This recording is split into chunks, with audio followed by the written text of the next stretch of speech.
وضو کر لینے کے بعد بیہودہ گفتگو کرنے سے کیا وضو ٹوٹ جاتا ہے؟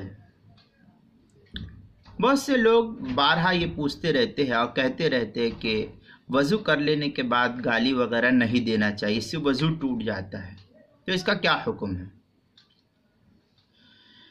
زبان سے بے حیائی کی باتیں کرنا اور بیہودہ گفتگو کرنا اگرچہ منع ہے، لیکن اس سے وضو نہیں ٹوٹتا۔ گالی دینے سے وضو نہیں ٹوٹتا۔ فقہا نے گالی دینے کو نواقض وضو میں شمار نہیں کرایا ہے۔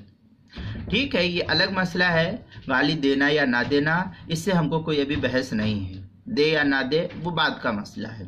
بہرحال اگر کسی شخص نے کسی کو گالی دی، بیہودہ گفتگو کہا یا فحش گفتگو کہا تو یہ اگرچہ منع ہے، لیکن اس کہنے سے وضو ٹوٹ جائے یہ نہیں، اس سے وضو نہیں ٹوٹتا ہے۔